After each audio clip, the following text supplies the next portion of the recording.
Muchas gracias, Fran. Ya lo recibimos al asesor, al ingeniero Diego Nader. Gracias, Diego, por llegarte y acompañar a este equipo también.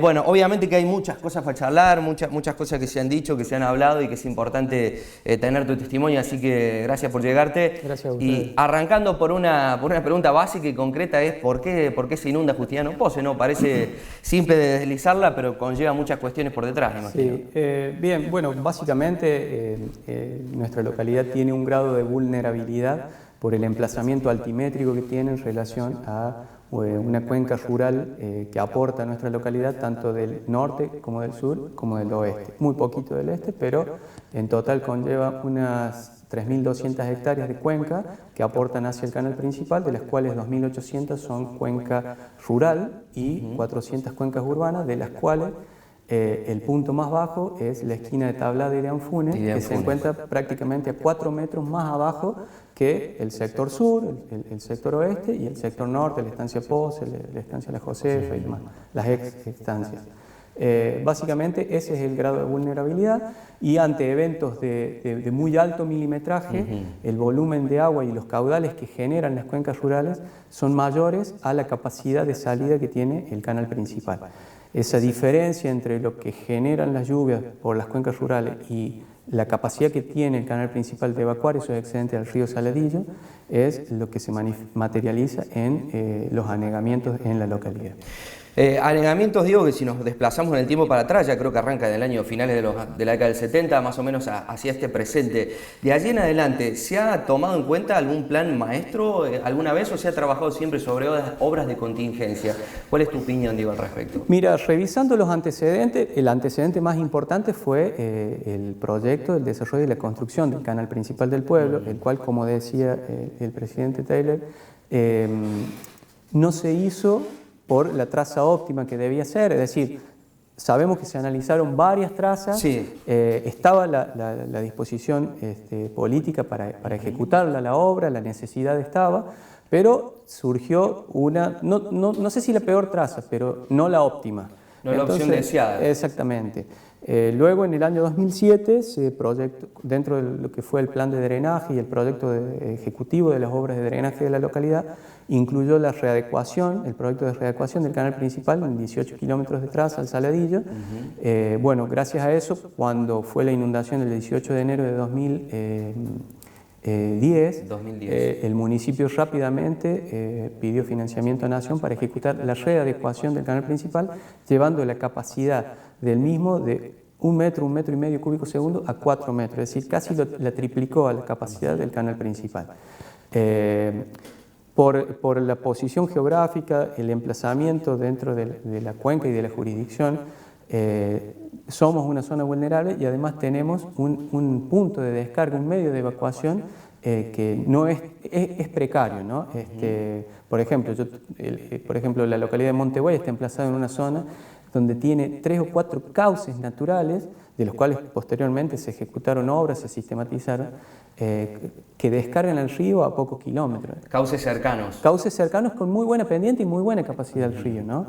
Entonces, la localidad se fue adaptando a eso, pero con mucho más facilidad en cuanto al desarrollo de obras para salvaguardar a la localidad. Diego, te puedo mencionar otras localidades, ¿no? Te iba a decir el caso de Idiazábal, que se ha mencionado mucho. ¿Has participado de ese trabajo ahí que se ha hecho en el Chato? Exactamente, desde el año 2009 asesoramos al municipio de Idiazábal, determinando todos los puntos vulnerables de la localidad para los desbordes del arroyo. Armamos un master plan para el drenaje, lo cual permitió que en el año 2015, cuando fue la inundación, la provincia, cuando actuó en la emergencia, tenga identificados dónde tapar, dónde hacer los alteos, los rellenos y demás.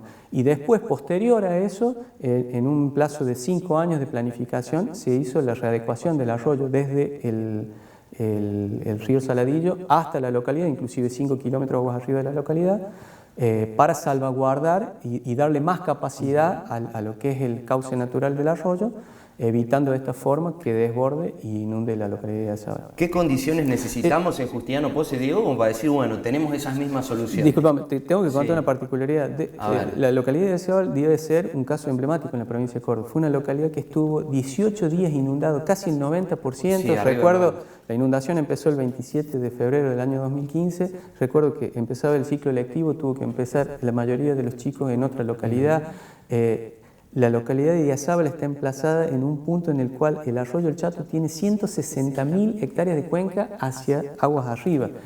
Antiguamente era un desborde natural del río Tercero, allá por la altura de la localidad de Pampayasta, que luego con el desarrollo y la ejecución de las obras de presas y de regulación, esos desbordes se fueron conteniendo, pero la vulnerabilidad estaba. Pero como siempre hablamos con colegas, con técnicos, si está la vulnerabilidad, el mayor error que puede cometer un pueblo es urbanizar esos sectores vulnerables, ¿no? Eso es lo que decimos siempre. Nosotros hoy por hoy consideramos que es inviable llevar adelante un loteo, una urbanización en una zona baja, vulnerable, susceptible a las inundaciones, con todas las herramientas informáticas, de imágenes satelitales, con todos los controles que existen por APRI para la autorización de un loteo, es inviable, ¿no? Yo creo que hace 30 años atrás no había tantas herramientas y en más de una localidad y en una ocasión se urbanizaron sectores vulnerables.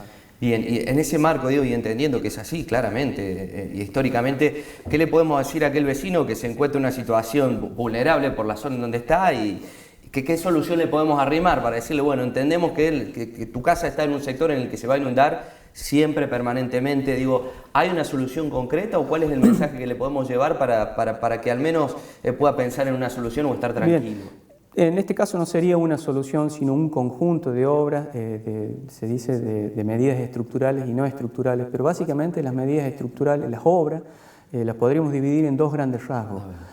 Minimizar y atenuar al máximo lo que ingresa a la localidad en forma natural.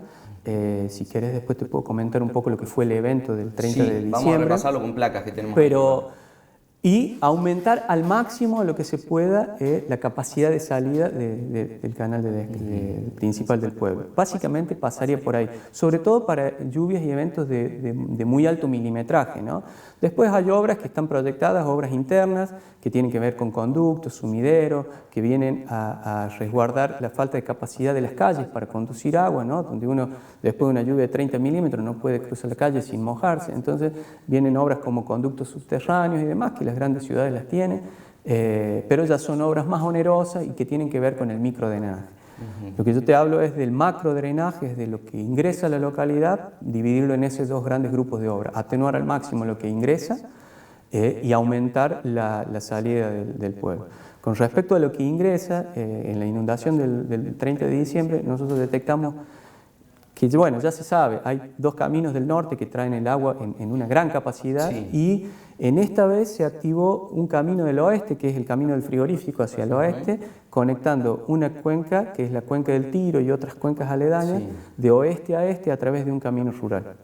Caminos rurales que hoy tienen entre 1 metro y 1,5 metros por debajo del nivel del terreno natural, que en 10 metros de ancho los constituyen en medios de conducción con una mayor capacidad, sí, que la red de canales existentes, ¿no? Eso hizo que se desplazara de ese sector hacia la zona complejo deportivo IPB, como una manta de desplazamiento. En esa imagen que se está viendo, sí, se puede ver cómo de la zona oeste del Tiro viene agua por ese camino e ingresa a Campo Pañán, que después termina, si está la próxima placa, en el sector oeste de la localidad, que eso, sí, es lo que...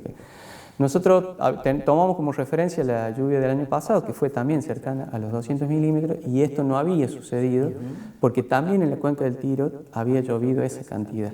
Esos 60, 70 milímetros de exceso que la cuenca del Tiro no los pudo contener y sacar por un canal que se ejecutó hace unos 3 años atrás, se vino todo por el camino rural. Para que te des una idea, esa es la razón por la cual no se cortó la ruta en el Bajo del Tiro. Es más, la ruta no se cortaría nunca en el Bajo del Tiro porque hay una cota de nivelación con ese camino rural que la trae al pueblo. Bien, ¿qué trabajo se está haciendo ahora, Diego, para que esto no vuelva a suceder? Digo, esta agua que se desplazó con esta explosión del canal se dirija hacia zonas como las del IPB, por ejemplo. Mirá, yo te hablo a nivel consorcio, se estuvo gestionando, que te comentó, sí, bien Rubén, lo del sector norte, que no se terminó de hacer el año pasado. Esa es una obra que no está cerrada. Es una obra que no está cerrada. El canal del norte que comenzó a emergencia. Exactamente, porque la propietaria, bueno, puso una serie de condiciones que... Bueno, y ahí viene otra pata, ¿no? todo un cúmulo de responsabilidades y actores que tienen que trabajar mancomunadamente para esto. El privado que tiene que ceder terreno, el consorcio que tiene que levantar los caminos, por ahí pidiéndole 5 o 7 metros a un vecino para restituir los caminos a una cota más o menos parecida a la cota de terreno natural, para que no se conviertan en medios de conducción. Municipio, consorcio caminero, canalero, vialidad, muchos actores que tienen que trabajar no en una obra ni en una solución puntual, sino en un grupo de obras que estimo se van a desarrollar, se deberían desarrollar por los presupuestos y los costos que estimamos en varios años. ¿Cómo lo hizo Idiazábal, ¿no? Idiazábal trabajó durante 5 o 6 años en obras de protección para la localidad. Diego, quiero hacerte una pregunta en relación a algo que también ha estado en el aire y se ha discutido mucho y se ha mencionado muchas veces el famoso canal de la Josefa como un error, como una cuestión. ¿Qué pasó con esa situación y por qué considerás que ha salido así a la luz de esa manera? Bien, ¿Qué no se ha entendido de esa obra? Sí. Como te comentaba antes, el canal de la Josefa, la cuenca, sí, siempre hablamos del canal, sí, la claro, cuenca de la Josefa es la cuenca sur y sudoeste de nuestra localidad. Exacto, ¿no? sí.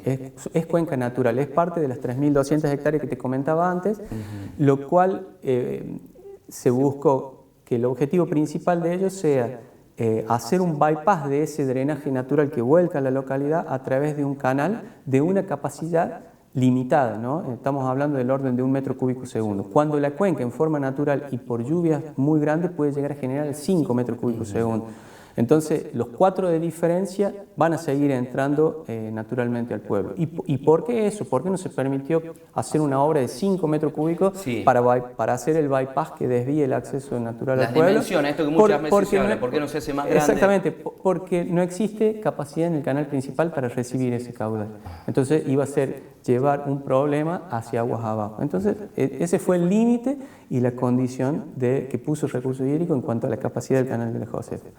Y como en todas las obras, como comentaba Rubén, todas las premisas de diseño de estas obras, en cuanto a control, regulación de excedentes, conservación de espejos de agua permanente y demás, los impone APRI. Entonces, cuando uno empieza a tramitar un expediente, se encuentra con todos esos condicionantes, ¿no? El principal y el más importante es la baja capacidad de los canales, ¿no?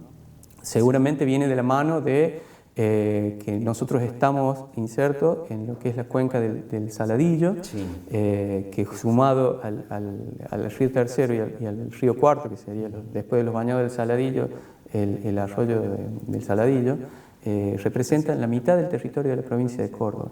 Con todos los problemas que Santa Fe tuvo con las crecidas del arroyo del Saladillo, existe un comité interprovincial que regula y condiciona los caudales máximos a erogar a esos dos cuerpos receptores, el río Tercero y el río Saladillo, por parte de la provincia de Córdoba, condicionados por la provincia de Santa Fe. Ese convenio establece ciertos límites a la hora de ejecutar. Exactamente. Entonces, pero esos límites pueden ser superados, como decía Rubén recién, para salvaguardar localidades, rutas, y demás caminos rurales, siempre en ese orden de prioridades. Todas las obras que se diseñan tienen que ver con ese orden de prioridad. Diego, quiero ir cerrando con una serie de placas. ¿Te parece que repasemos esa serie de placas que muestran lo que ha ocurrido y vamos charlando para ir cerrando? Si tenemos la primera de las placas que podemos compartir para mostrar el desarrollo de este fenómeno que se dio en estas últimas semanas, cuando las tengan... Bien, perfecto, las vamos a tirar en pantalla, así nosotros también la podemos chequear desde acá y comenzar a compartir. Bueno, comenzamos con esto. Eso es el límite de jurisdicción del consorcio canalero Justiniano Pozzi Montevideo Saladillo. Es un consorcio que tiene aproximadamente 180.000 hectáreas de cuenca. Si vos ves ahí, la ruta 6 prácticamente es una línea, un eje de drenaje divisorio de cuencas, todo lo que está al norte, prácticamente todo lo que está al norte de la ruta 6. Descarga hacia el río Tercero, vos podrás ver todos esos cauces, esas líneas azules que llevan a la línea celeste, ese que es el río Tercero, prácticamente siguiendo las líneas de drenaje natural que te marcan los vientos. Y hacia el sur el drenaje es mucho más aleatorio, ¿no? ¿Por qué? Porque el río Saladillo tiene una traza casi paralela a esos cauces naturales surcados por el viento. Entonces, inevitablemente tenés que romper lomas y lomas para ir llegando al río Saladillo. Para que te des una idea, tenemos 70.000 hectáreas de cuenca entre sur de Ordóñez y sur de Poce que tienen un mismo punto de descarga, mientras que al norte vos podrás ver que estamos contando 6 puntos de descarga al río Tercero. Es decir, cuanto menos se concentra el flujo, es más fácil de manejar, ¿no? Todas las cuencas que están al norte son cuencas más manejables. Hacia el sur, y es donde estamos insertos nosotros, siempre conllevan un poco más de elaboración de los proyectos, ¿no? Y siempre te conlleva analizar 2 o 3 o 4 alternativas de trazas. Bueno, seguimos con la próxima placa que muestra. Sí, en esa básicamente te quería mostrar porque, bueno, Rubén te comentó de la ley de consorcios canaleros y demás. Todo tiene que ver con esto, ¿no? Mira, estas son unas placas que nos proveyó el ingeniero Volati del INTA Marco Juárez, en las cuales se ven las lluvias total anual desde el año 61 al 2012, y esa línea negra es la línea de tendencia, en la cual te marca que no hay una tendencia de mayores lluvias, sino que está planchada en más o menos 900 milímetros por año. Si pasas a la que sigue, esa es datos de nivel freático. ¿Cómo fue ascendiendo desde el año 70 al 2014 el nivel freático? Si no llueve más y la freática asciende, está directamente relacionada con una falta de consumo de agua, ¿no? ¿Qué conlleva eso? Que el nivel freático ascienda y por ende en el balance hídrico lo que perdamos sea la capacidad de infiltración. La capacidad de infiltración del balance hídrico es un jugador muy importante porque hace que mantenga las lagunas controladas y demás. Perdida esa variable, la única forma o la forma más práctica de sacarte el excedente, conducirlo, es a través de obras de drenaje que la conduzcan en forma horizontal. Nosotros tenemos la suerte de estar emplazados en un sector donde tenemos dos cuerpos receptores muy importantes, que son el Saladillo y el Tercero, a menos de 30 kilómetros de distancia. Entonces, eso permitió planificar una serie de obras que, como te decía antes, con la prioridad de salvaguardar pueblos y caminos, se fueron ejecutando. Prácticamente el 70% de la red de canales se ejecutó en los últimos 7 años. Esa es la cuenca de nuestra localidad. La cabecera, como te decía, son 3.200 hectáreas, en gris está la localidad con 400 hectáreas y el resto, toda compone unas 20.000 hectáreas de cuenca que descargan por esa traza azul hacia el río Saladillo. Hoy sería impensado en este contexto hídrico que las autoridades de recursos hídricos permitieran una traza como esa, ¿no? Sabiendo que existen otras que son más óptimas. Pero bueno, fue la que se ejecutó en su momento y hubo que readecuarla para aumentar su capacidad. ¿Y claramente necesita una readecuación nuevamente, Diego? ¿Es suficiente lo que se ha hecho? Lo que pasa es que el limitante es el espacio físico. Toda obra de estas necesita espacio físico. Y esa obra se hizo a la vera de un camino público en la cual ya prácticamente ensancharlo implica ganarle al camino público. Entonces, yo infiero que las soluciones vendrían ya por otro lado, ¿no? Ir por los cauces naturales. Bien, vamos a pasar a la próxima. Bueno, esa es la cuenca de la localidad, ¿no? Ahí vos podés ver, las líneas azules son la dirección del flujo, cómo fue ingresando y cómo ingresó de esa cuenca de más de 3.000 hectáreas al oeste de la localidad, en la intersección de rutas 3 y 6, a través de la cuenca del Tiro, por camino rural, por cuneta de ruta 6, trajo el agua a la localidad, que ingresó toda a través de... sobrepasando el coronamiento de la ruta 3 en la curva del IPB.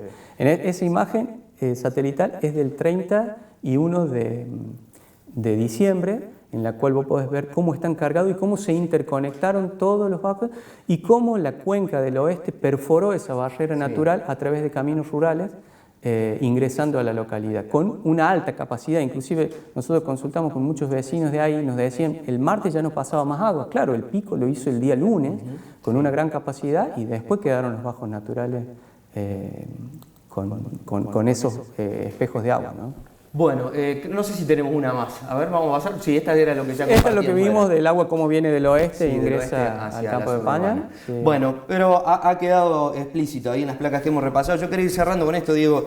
Personalmente, ¿qué análisis haces de todo lo que ha ocurrido? Porque sabemos que muchas veces también se te ha llegado a nombrar personalmente. Se ha comentado, bueno, ¿por qué se maneja solamente toda esta cuestión con un solo ingeniero? ¿Por qué no hay un equipo de trabajo? ¿Qué podés responder al respecto en este tiempo? No, eso no es cierto. Lo que pasa es que muchas veces uno al dar las explicaciones del caso y demás parece que uno hace todo, pero hay un equipo de trabajo, todos nuestros proyectos están revisados por ingenieros de APRI. APRI tiene 6 ingenieros que son exclusivamente visadores de proyectos. Hay un cuerpo de 5 o 6 ingenieros de obra que inspeccionan las obras que se hacen. Y como lo dijo Rubén, acá en el consorcio trabajan todos los ingenieros que quieran trabajar o que los productores lo busquen, ¿no?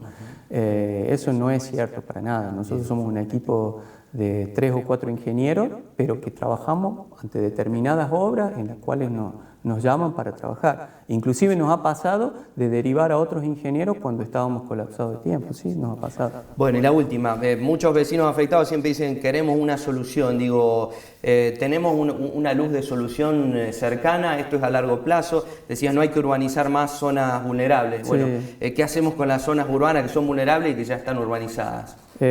Como te decía antes, yo creo que pasa por esas medidas estructurales, minimizar el ingreso de agua de la zona rural y maximizar la salida sería un gran alivio, no una solución definitiva, pero sí un gran paliativo para este sistema de lluvia, que no es menor porque algunos intentaron minimizar lo que fue el evento, ¿no? Para que te des una idea, 270 milímetros como llovió en la cuenca del Tiro. Nosotros, todos nuestros estudios, nuestro desarrollo para el diseño de obras se basan en investigaciones que hace el Instituto Nacional del Agua sobre el análisis de tormentas intensas. Para que te des una idea, hay un parámetro que se llama PMP, que es la precipitación máxima probable. Es lo máximo que puede cargar la atmósfera de vapor y largártelo en lluvia en un día. Y para nuestra región, el INA, el Instituto Nacional de Agua, determinó que anda en el orden de los 300 milímetros. Y acá llovió 270, es decir, estuvimos cerca de esa variable. Para que te dé una idea, esa variable, la PMP, sirve para diseñar presas. O sea, no es para una boca de tormenta, no es para un canal, no es para un microembalse de regulación, no, es para algo mucho más grande. Y la hemos tenido, lamentablemente, cercana a 200 ya en muchos años, entonces sí es preocupante y ojalá todos los actores que tengan que intervenir, porque acá se habla de un ingeniero o el consorcio que tiene que tomar decisiones, son muchos actores los que tienen que tomar las decisiones y sentarse a tomar decisiones y desarrollar un plan de acción al corto y mediano plazo y poner en ejecución lo antes posible. Bueno,